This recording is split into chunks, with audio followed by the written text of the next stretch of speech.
요한 1서를 살펴오면서 이것이 기록되던 그 시기에 소아시아 지방 교회들의 상황을 우리가 자주 언급해 왔습니다.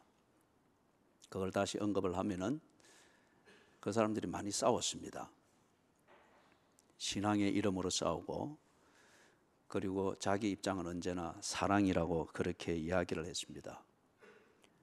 교회를 위한다는 명분으로 싸웠고, 진리를 지키기 위해서다는 그것으로 다툼과 싸움과 폭력과 시기와 반목과 질시를 합리화했습니다.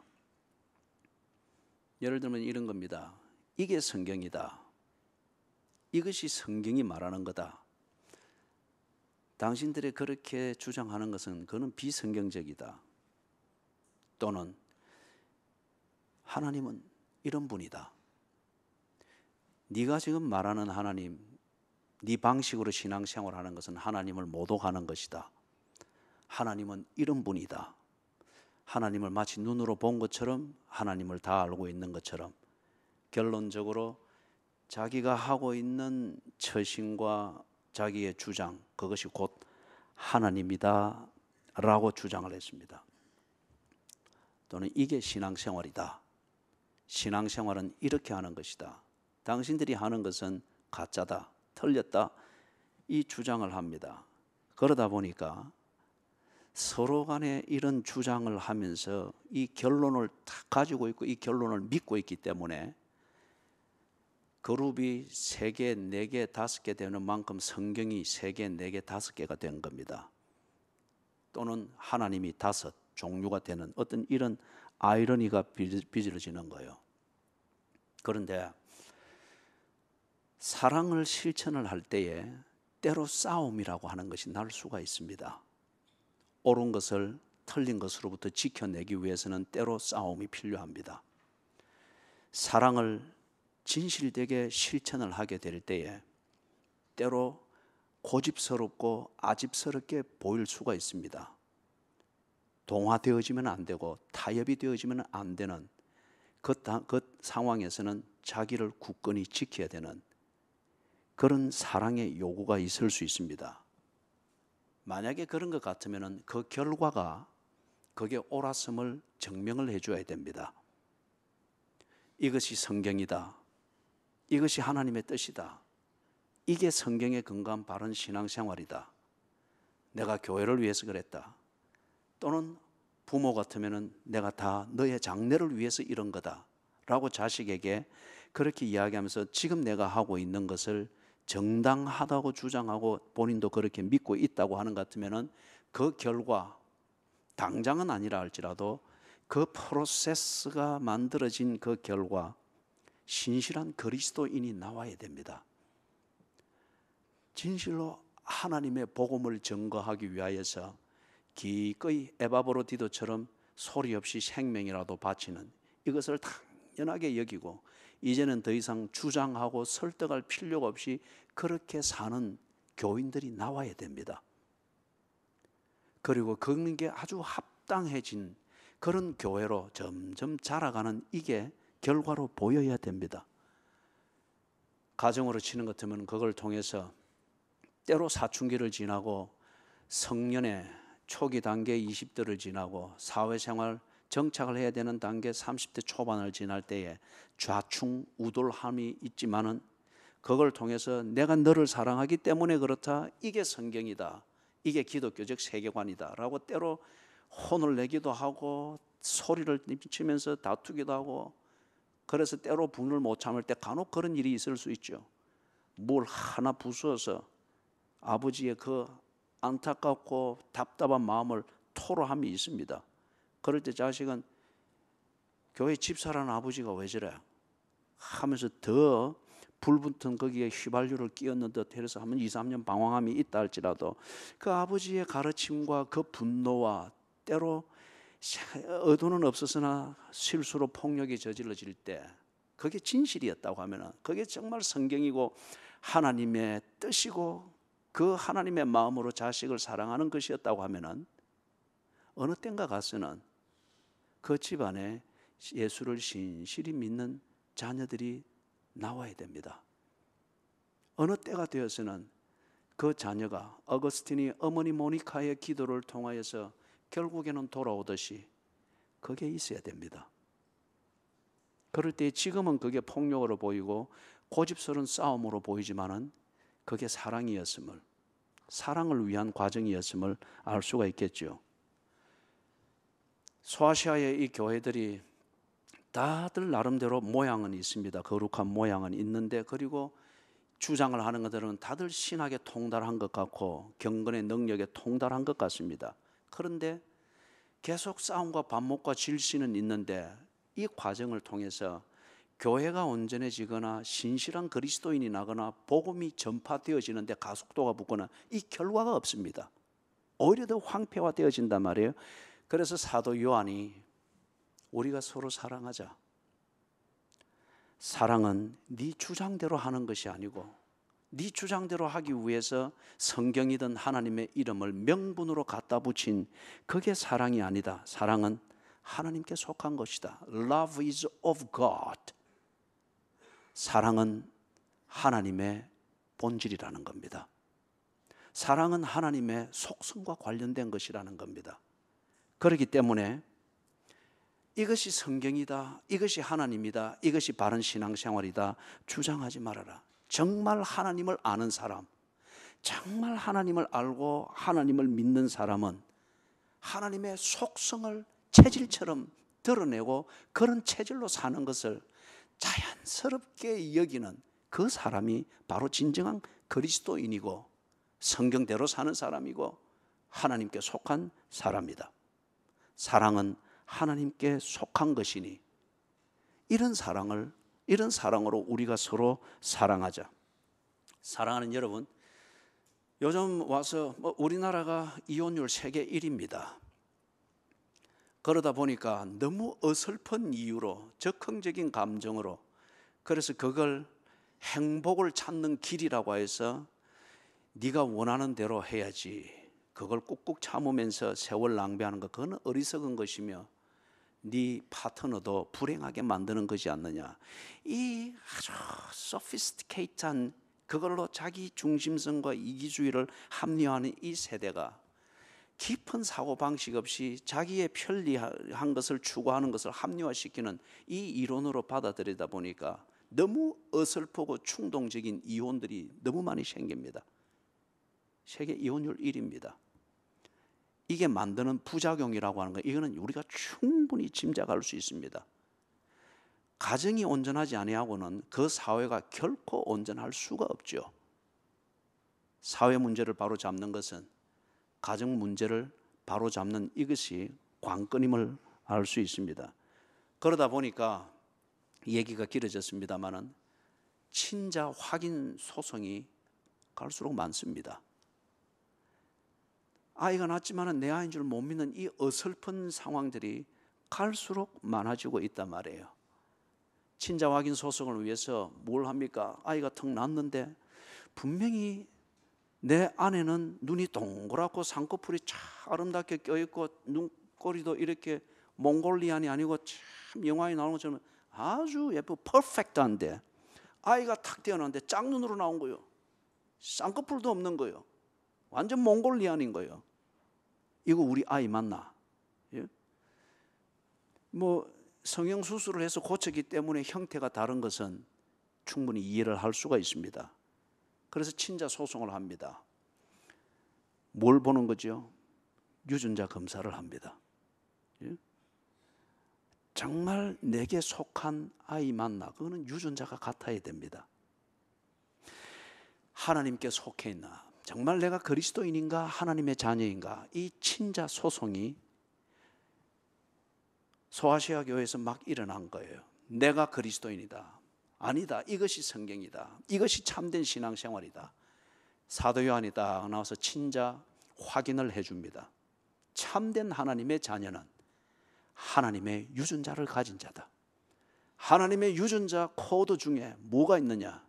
사랑이 있다. 하나님의 유전자 코드 중에 뭐가 있느냐? 사랑이 있다.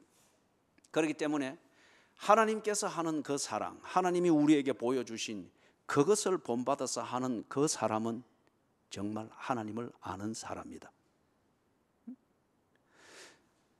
그렇지 않습니까? 내가 제 어머니에 대해서 이론적으로 모두가 납득이 되도록 이론화해서 설득력이 있는 그 어머니에 대한 설명을 내가 만들지 못합니다. 그러나 내가 닮은 것도 그렇고 하는 행실도 그렇고 내 체질에 보면은 제 어머니가 살아왔던 그것이 그대로 흐르고 있습니다. 이걸 볼 때에 저는 이걸 볼 때 저는 내 어머니를 누구보다도 완벽하게 알고 있는 사람입니다. 마찬가지로 여기에 사랑은 하나님께 속한 것이니 하나님을 사랑하는 자는 하나님을 안다고 합니다. 주장이 필요가 없다는 거요. 정말 하나님을 아는 자, 누가 하나님을 퍼펙트하게 완벽하게 아는가? 그는 하나님의 체질대로 사는 그 사람이 바로 하나님을 완벽하게 아는 사람이다. 하나님의 체질이 뭐냐? 사랑이라는 거예요. 8절 마지막에 보니까 8절 초반절과 7절 마지막에 보니까 그래서 친자 하나님의 자녀됨을 검증을 하는데 사랑하는 자는 하나님께 속한 자고 사랑하지 아니하는 자는 무슨 주장을 하고 무슨 명분을 둘러 씌우더라도 그는 사탄에게 속한 자라는 겁니다. 이것으로 친자 소송이 끝났습니다. 하나님의 자녀 됐느냐 안 됐느냐 소송이 끝났습니다. 그래서 8절 마지막에 보니 중요한 것을 말합니다. 하나님은 사랑이시라고 합니다. 무슨 말이냐? 누구나 다 사랑을 한다고 합니다. 이 파도 사랑을 한다고 합니다. 신천지도 사랑을 한다고 합니다. 여호와의 증인도 사랑을 한다고 합니다. 하나님의 교회도 사랑을 한다고 합니다. 기쁨의 소식도 사랑을 한다고 하고 구원파도 사랑을 한다고 하고 이슬람도 사랑을 한다고 합니다. 지하드는 알라를 향한 그들의 사랑이며 이 백성과 세상을 향한 알라의 마음을 그들이 나타내는 그러한 순교자들이라 그렇게 믿는 거예요. 그들도 사랑을 한다고 합니다. 그러면 사랑이 무엇입니까? 다들 사랑을 한다고 하는데 하나가 되지를 못합니다. 3인 3색입니다. 이 세상이 고요하지를 못하고 좁게는 가정이 다 사랑을 한다고 하는데 3인 3색입니다. 가정이 평온하지를 못합니다. 한 방향을 보고 있지를 않습니다. 문제는 definition입니다. 사랑이 무엇입니까? What is love? 하나님은 사랑이시라 하는 여기에 이 표현을 통해서 사도 요한이 사랑의 정의 문제를 가지고서 자기에게 맞는 정의를 가지고 자기를 합리화하면서 오히려 분쟁을 끝없이 일으키는 이 소용돌이를 딱 잠재웁니다. 사랑은 이것이다. 무엇이냐? 사랑은 하나님이다. 하나님은 사랑이니라. 다른 말로 말하면은 사랑의 본질이 정의가 되기 위해서는 이 질문에 대답이 되어야 됩니다. 하나님은 누구이신가? 하나님은 무엇을 하시는가? 하나님은 그 일을 어떻게 행하시는가? 이 질문에 대답이 되어야 됩니다. 그리고 그 대답이 사랑을 정의하는 근거가 되어야 됩니다. 하나님은 누구이신가? 하나님은 무엇을 하시는가? 하나님은 왜 그 일을 하시는가? 하나님은 어떻게 그 일을 감당하시며 수행하시는가? 예를 들면 이런 겁니다. 우리가 사랑을 정의를 할 때에 아주 감동적인 얘기와 감동을 주는 어떤 그런 방식을 많이 강조를 하죠. 관용, 친절, 자비, 용서 또는 오래 참음, 이런 게 사랑을 나타내는데 다 필요한 요소들입니다. 하나님께서 일하시는 거기에 분명히 친절함이 있습니다. 하나님은 누구이신가? 그분은 분명히 오래 참는 데 있어서 프로입니다. 하나님은 자비하심에 있어서 프로이시고 넉넉하신 분이 분명합니다. 그러나 하나님이 하시는 일과 하나님이 누구이신가를 살펴볼 때에 관용 그 자체가 하나님의 전부는 아니었습니다.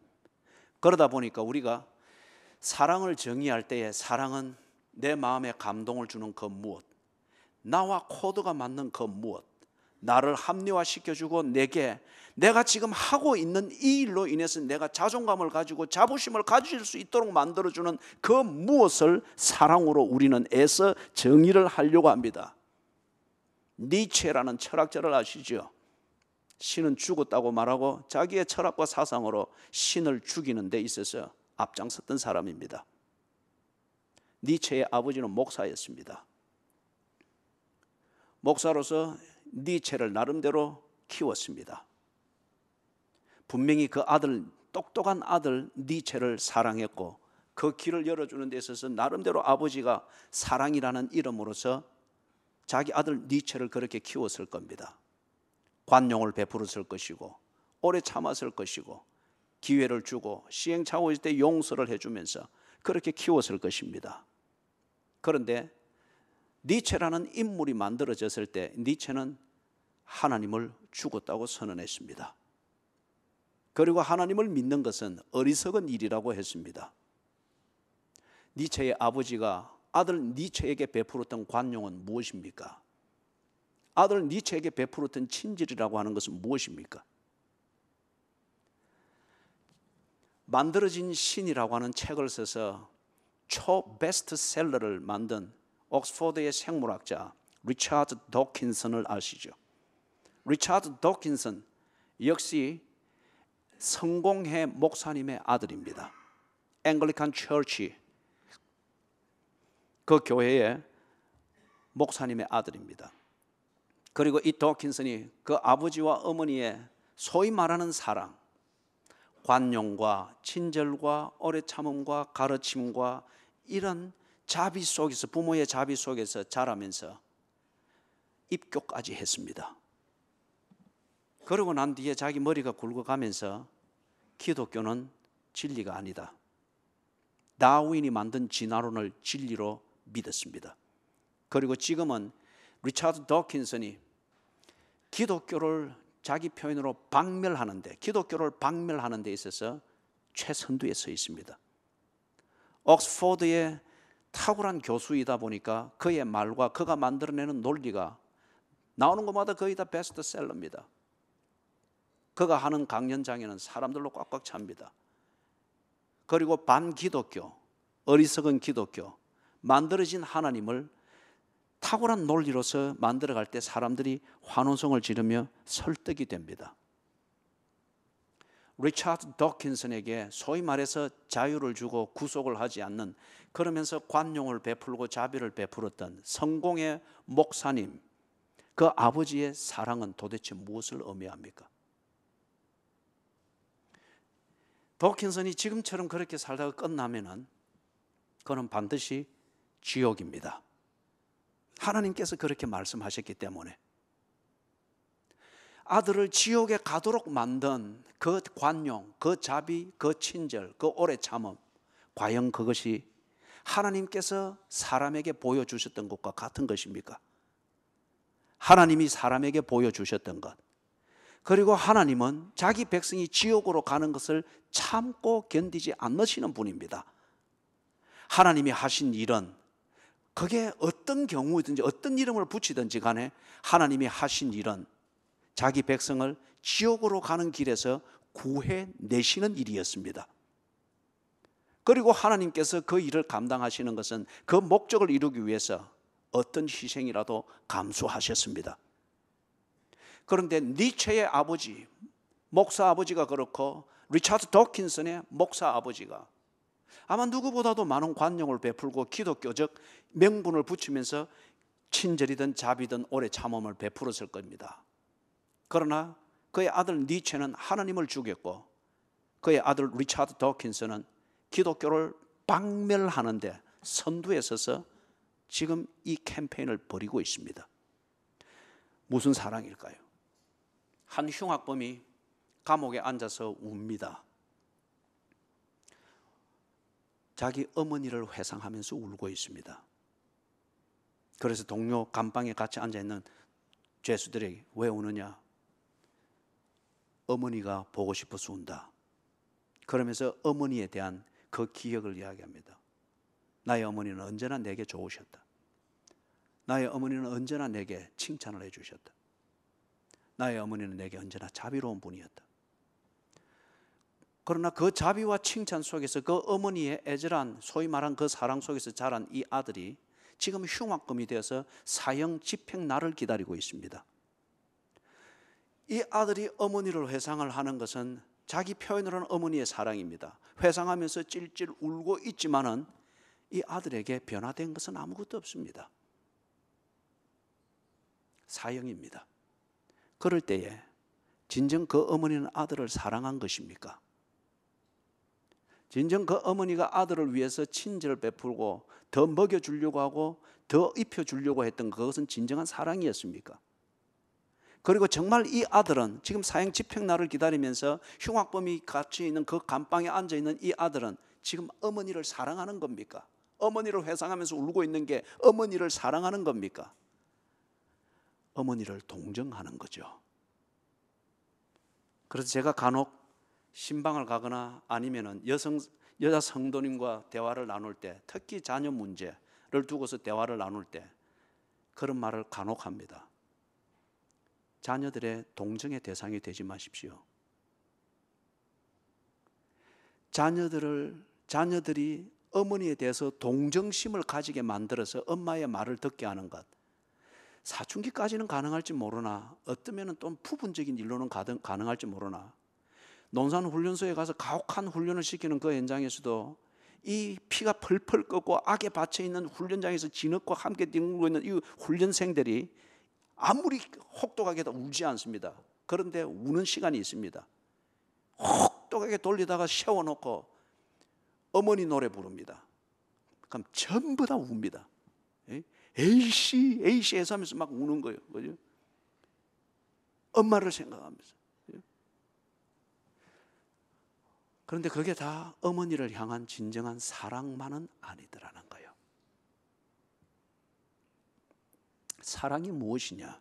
사랑은 이 세 가지 질문에 대한 대답의 근거에서 정의가 되어야 됩니다. 하나님이 누구이시냐? 하나님이 무엇을 하셨느냐? 그리고 하나님은 그 일을 어떻게 행하시는가? 이 질문에 대한 대답의 근거에서 사랑의 본질을 정의하고 이해를 해야 됩니다. 9절에서 이 문제에 대해서 설명을 하죠. 하나님의 사랑이 우리에게 이렇게 나타난 바 되었다고 합니다. 그러면 사랑은 뭐죠? 사랑은 사도 요한이 지금 우리에게 가르치고자 하는 사랑은 우리를 향한 하나님의 마음입니다. 두 번째, 우리를 위해서 하나님께서 하신 일입니다. 세 번째, 그 일을 이루기 위해서 하나님이 견디신 내용이요 사연입니다. 하나님이 누구이시냐? 하나님이 무슨 일을 하시느냐? 하나님이 왜 그 일을 어떻게 하시느냐? 그것에 대한 대답을 9절에서 보니까 하나님은 우리를 향한 당신의 마음을 나타내기를 원하는 것, 목적입니다. 이 목적을 위해서 하나님께서 우리를 위해서 꼭 필요한 일을 하셨습니다. 그리고 하나님께서 저절로 그 일을 이루신 것이 아니라 그 목적을 위하여 그 일을 하는 과정을 견뎌내셨습니다. 이 세 가지를 지금 9절 초반절에서 말하고 있습니다. 이걸 조금 더 구체적으로 정리를 하면 그렇습니다. 하나님께서 당신의 마음을, 우리를 향한 당신의 마음을 나타내기 위해서 자신의 독생자를 보내어 주셨습니다. 자신의 독생자를 우리에게 보내주셨다고 하면 로마서 8장에 있는 말씀처럼 자기 아들을 아끼지 아니하고 우리에게 내어주신 이가 어찌 이 모든 것을 우리에게 은사로 주지 아니하시겠느냐? 밥과 옷과 시간과 건강과 거주할 곳과 인생이라고 하는데 이리고 인생을 만들어가는 이 모든 것에 필요한 케미칼들을 하나님께서 왜 주지 않겠느냐는 거예요. 이것을 대표적으로 요약해서 말하는 것이 자기 독생자를 세상에 보내어 주셨다고 말합니다. 이걸 우리 표현으로 말하면은 하나님은 목적을 위하여서 자기 희생을 감수하셨습니다. 목적을 위한 자기 희생이 없는 것, 이것은 사랑이 아니라는 말이죠. 두 번째 요소는 왜 그리 하셨는가? 우리를 살리기 위해서 그렇게 하셨다고 합니다. 다른 말로 말하면은 자기 희생을 합당하게 할 수 있는 목적이 있어야 된다는 겁니다. 우리를 살리려고 하기 위해서 하나님께서는 독생자를 보내시는 자기 희생, 이것을 합당하게 여기셨습니다. 세 번째는 하나님께서 이 자기 희생을 감수하셨습니다. 이것은 되어라 해서 자기 희생이 되어진 게 아니었습니다. 그것은 창조의 문제예요. 사랑을 위해서 하나님은 과정을 견뎌야만 했습니다. 그것은 아픔이었고 결단해야 되는 문제였고 인내해야 되는 문제였습니다. 자, 세 가지입니다. 하나님이 자기 희생을 하셨습니다. 두 번째, 자기 희생이 필요한 목적을 가지셨습니다. 세 번째, 그 목적을 위한 자기 희생을 감당해내야 되는, 그 프로세스를 감당해내야 되는 아픔을 견디고 결단을 해야 되는 것을 감수했고, 그리고 인내하셨습니다. 이게 지금 하나님은 사랑이라, 이것을 우리에게 보여주는 구체적인 설명입니다. 이게 9절에서 지금 말하고 있는 내용이죠. 그래서 10절에서 사랑은 여기 있다고 합니다. 사랑은 여기 있으니 우리가 하나님을 사랑한 것이 아니요 하나님이 우리를 사랑하사 우리 죄를 속하기 위하여 화목제물로 그 아들을 보내셨습니다. 다른 말로 말하면 사랑은 여기 있으니, 사랑은 인간이 만들어낸 그 어떤 것이 아니라는 거예요. 인간이 자기가 원하는 관계든 교제든 이걸 만들기 위해서, 이걸 이루기 위해서 해낸 그 어떤 처세술, 그런 게 아니라고 합니다. 보다 근본적으로 말하면 우리가 하나님을 만든 게 아닙니다. 우리가 하나님을 하나님 되도록 기여한 게 없다는 거예요. 그렇기 때문에 우리 마음대로 하는 것이 사랑이 될 수가 없다는 겁니다.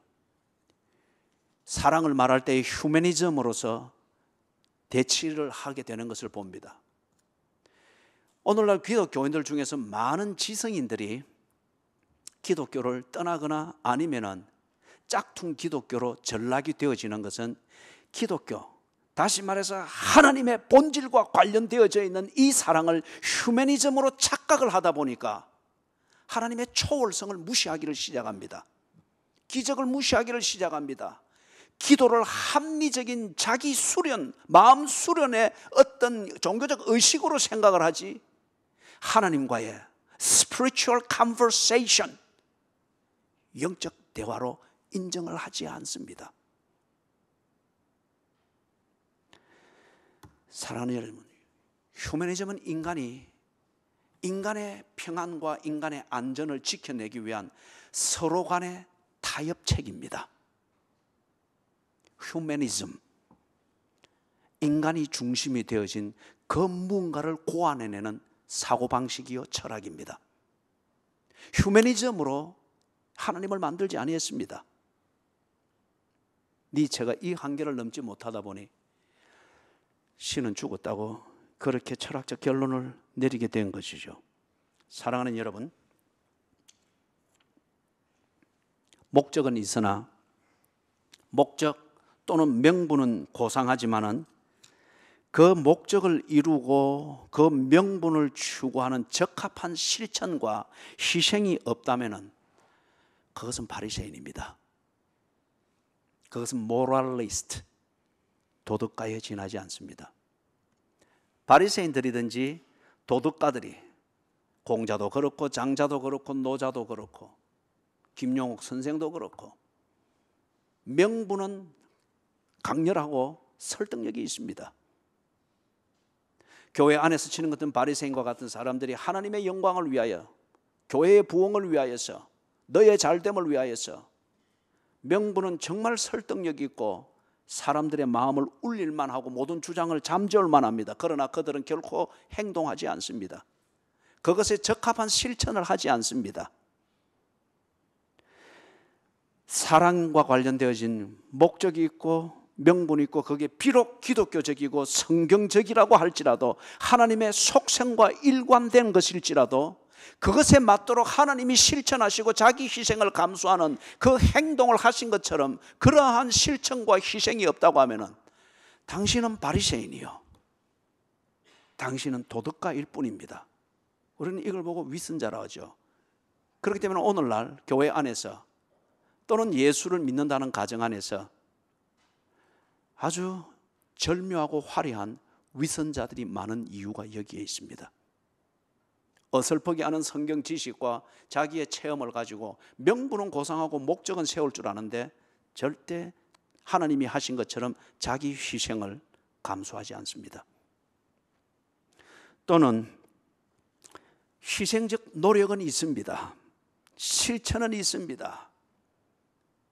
그런데 하나님이 우리에게 보여주셨던 우리를 살리려 함이니라, 이것에 일관되어진 목적이 없다고 하면은, 그래서 그런 결과가 없다고 하는 것 같으면은 당신은 금욕주의자입니다. 당신은 고행주의를 믿지 하나님의 사랑을 믿는 사람이 아닙니다. 좀 고상한 말로 말하면은 자기 중심성에서 나오는 자기 의를 추구하는 것일 뿐이라는 거예요. 희생했다, 고생했다, 그러나 맹목적입니다. 앞에서 우리가 흉악한 그 죄수가 회상하던 어머니, 니체의 아버지, 도킨슨의 아버지, 나름대로 희생하고 나름대로 노력했습니다. 분명히 니체의 아버지가 목사고 도킨슨의 아버지가 목사이기 때문에 하나님께서 하라고 하신 것, 자기 나름대로 기도하고 성경 읽고 깨달은 대로 자식에게 무언가를 보여주려고 하고 희생을 했을 거예요. 그러나 하나님이 세우신 목적, 우리를 살리려 함이니라, 예수 그리스도의 은혜로 구원받게 하고자 하는 이 목적이 분명하지 않는 노력이었습니다. 금욕주의자요, 자기 자신의 충족감을 가지는 희생과 노력일 뿐입니다. 마지막 한 가지를 더 보면은 목적도 바르고 그것에 적합한 희생도 있습니다. 하지만은 끝까지 견디지 못한다고 하는 것 같으면은, 끝까지 감수해내지를 못한다고 하는 것 같으면은, 그것은 남의 희생을 끌어들여서 사랑이라고 하는 것을 이루고자 하는 그러한 종교꾼에 지나지 않습니다. 여러분, 종교꾼들이 얼마나 생색을 잘 내는지요. 그리고 생색을 잘 내는 데는 프로입니다. 목적도 압니다. 명분도 있습니다. 그리고 그것에 맞는 어느 적절한 희생과 어떤 그런 감수하는 과정도 어느 정도는 합니다. 그러나 결코 손해는 보지 아니하려고 합니다. 그럼에도 불구하고 자기가 사랑하고 있는 것으로서 만드는 데는 아주 프로입니다. 그것은 종교꾼입니다. 사랑하는 여러분, 하나님이 누구이신가? 그분은 자기 백성을 죄에서 구원하고자 하는 분명한 목적을 가지신 분이십니다. 하나님이 무엇을 하셨는가? 그 목적을 위하여서 자기 희생을 어디까지든지 감수했습니다. 그 목적을 이루기 위하여서. 그것을 위해서 하나님은 어떻게 하셨는가? 목적이 이루어지기까지 견디셨습니다. 아픔, 결단해야 되는 순간, 목적이 이루어지기까지 그 과정을 견뎌내는 인내, 하나님은 감당해내셨습니다. 그렇기 때문에 10절 마지막에서 말을 합니다. 우리를 사랑하사 우리 죄를 속하기 위하여 화목제물로 그 아들을 보내셨습니다. 사랑하는 여러분, 사랑은 여기 있으니, 그리고 하나님이 이렇게 하셨다고 하는 것을 우리 말하죠. 왜 하나님이 사랑의 기원이 되고, 하나님이 사랑의 출발점이 되고, 하나님이 사랑의 본질이 되고, 하나님이 사랑을 했느냐 하지 아니했느냐를 점검하는 시금석이 됩니까? 사랑은 여기 있으니, 하나님이 우리를 창조하셨습니다. 하나님께서 우리를 당신의 자녀로 삼으셨습니다. 그리고 하나님께서 우리를 당신의 자녀 되도록 양육하시고 공급하십니다. 우리의 존재와 우리의 삶과 우리의 결론이 모든 것이 하나님으로부터 나왔고 하나님으로부터 이루어집니다. 그렇기 때문에 하나님께서 우리를 위해서 하는 일이 구체적으로 성경에 있듯이 이렇게 나타나는 거예요. 왜냐? 하나님은 누구이시냐? 하나님은 빛이십니다. 성경이 그것을 우리에게 말하죠. 하나님은 빛이십니다. 하나님은 누구이시냐? 하나님은 소멸하는 불이십니다. 하나님은 누구이시냐? 하나님은 목자와 같은 아버지시라고 합니다. 그렇기 때문에 하나님께서 우리를 위하여서 우리를 살리기 위해서 하는 일, 그 내용이 분명하게 정리가 되어집니다. 하나님은 빛이시기 때문에 우리에게 있는 어둠을 밝혀내십니다. 빛이 비치지 않고는 어둠은 물러가지 않습니다. 우리를 어둡게 만들고 우리의 존재에 어둠을 만드는 죄라고 하는 이 권세를 하나님은 반드시 드러내십니다. 그렇기 때문에 주님을 진정으로 만나는 그 첫 단계에서는 죄에 대한 슬픔이 있고 아픔이 있는 겁니다. 하나님은 빛이시기 때문에 당신을 사랑하시는 하나님의 그 사랑이 임할 때에 당신의 숨기는 죄가 드러날 겁니다. 그리고 그 죄를 끊어버리는 하나님의 구체적인 개입이 있을 것입니다. 하나님은 누구이신가? 그분은 소멸하는 불이십니다. 그렇기 때문에 하나님이 하시는 일은 심판하십니다. 하나님은 소멸하는 불이기 때문에 그 빛으로 드러낸 죄와 죄의 권세를 하나님께서는 심판하십니다. 그래서 하나님의 심판을 통하여서 하나님의 자녀된 자들이 죄로부터 구원을 받습니다. 동시에 죄로부터 구별이 되어집니다. 이걸 보고 거룩하게 변해간다고 하는 겁니다. 교회의 권징을 여러분 너무 감정으로 듣지 마십시오. 성도의 교제에서 서로 나누는 진솔한 충고와 진솔한 권징과 진솔한 교제들을 감정으로 여러분이 헤아리지 마십시오. 하나님의 사랑이 그렇게 나타나는 겁니다. 하나님은 소멸하는 불이기 때문에 죄에 매여 있고 죄의 권세의 끈에 여전히 묶여있는 그 한쪽을 단호하게 끊으십니다. 그렇기 때문에 히브리서 4장 12절에서 하나님의 말씀을 가리켜 뭐라고 그랬죠? 좌우의 날선 어떤 검보다도 예리하여 혼과 영과 골수와 관절을 찔러 쪼개느니라. 하나님의 사랑은 어느 단계에서는 수술입니다. 수술은 좋은 것인 줄 알지만 고통이 따른다고 하는 것을 우리는 억과적 상식을 가지고 누구나 다 알고 있습니다. 그럼에도 불구하고 우리는 이 수술이 필요하다면 피하지 않습니다. 그런데 왜? 하나님의 사랑이 품고 있는 이 수술의 기능을 왜 피하고 그것 때문에 사랑을 매도하려고 하느냐 말이죠. 마지막 한 가지, 하나님은 누구이신가? 목자와 같은 아버지이십니다. 그렇기 때문에 목자와 같은 아버지이시기 때문에 하나님은 우리를 살리려 하는 이 목적을 위하여서 모든 것을 다 내어주십니다. 이 목적을 위해서 심지어는 독생자 예수까지도 내어주셨습니다. 무엇이 되도록? 화목 제물이 되도록. 그래서 우리를 살리려 하셨습니다. 그때 하나님께서 천사가 달아두는 무통 주사를 맞으면서 자기 독생자가 죽고 희생하는 것을 보았느냐? 아니죠.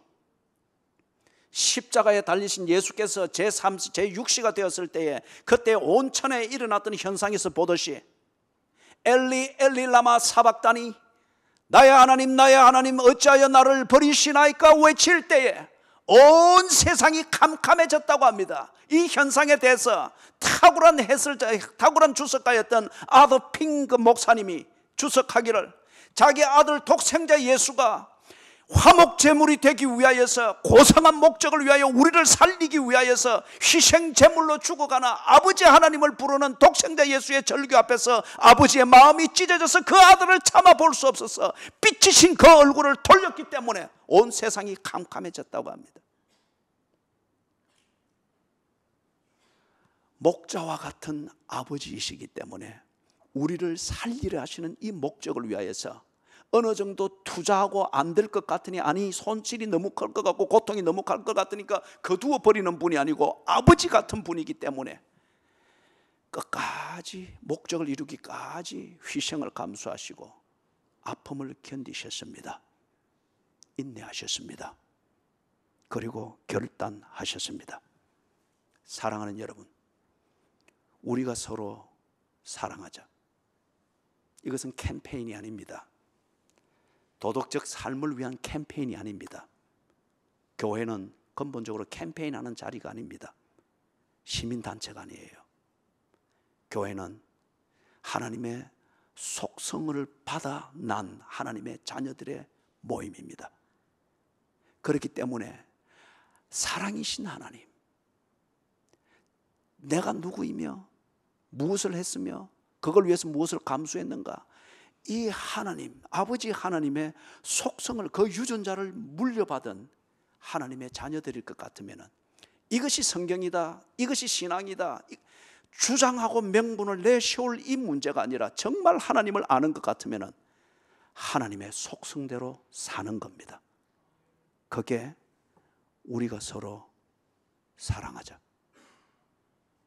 휴머니즘이 복음이 아닙니다. 인간적 욕구를 채워주는 어떤 코드를 맞추는 그런 처세술과 프로그램을 만드는 것이 꼭 사랑이 아닙니다. 관용으로 사랑을 말할 게 아니고, 한없는 자비로 사랑을 말할 게 아니고, 누구에게나 다 편안하고 좋은 사람이 되는 그 매너를 익히는 것을 사랑으로 오도해서는 안 됩니다. 하나님이 하신 그 일을 본받아 해야 합니다. 그리고 그렇게 내가 하고 있는가, 그 진정성을 스스로 검증을 해야 되는데, 그걸 통해서 내 가정에 예수를 믿는 이 일들이 일어나고 있는지, 내가 속해 있는 교회, 내가 섬기는 봉사를 통해서, 나누는 교제를 통해서 교회가 보다 더 예수께로 나아가고 예수를 믿게 되어지는 동료 교인들이 생기게 되는지, 이것으로 검증을 해야 됩니다. 명분에 근거한 주장만 있게 될 때에는 합리적인 싸움만, 피 터지는 싸움만 생깁니다. 하나님의 자녀됨을 알고 아버지 하나님의 속성, 그리고 그 하나님을 보고 배운 대로 그대로 본받아 행할 때에 가정은 하나 될 것이며, 교회는 빛이 되고 소금이 될 것이며, 그 빛과 소금이 있는 사회는 평화로운 공동체가 될 것입니다. 사랑하는 자들아, 우리가 서로 사랑하자. 하나님 아버지, 하나님을 알게 해주시고 사랑을 말하기 전에 사랑이신 하나님을 만나게 해주시옵소서. 사랑의 캠페인을 주장하기 전에 하나님을 본받는 경건의 훈련을 하게 해 주시옵소서. 휴머니즘에 오도되기 전에 하나님의 체질이 우리를 성숙시키게 해 주시옵소서. 예수님의 이름으로 간절히 기도드리옵니다. 아멘.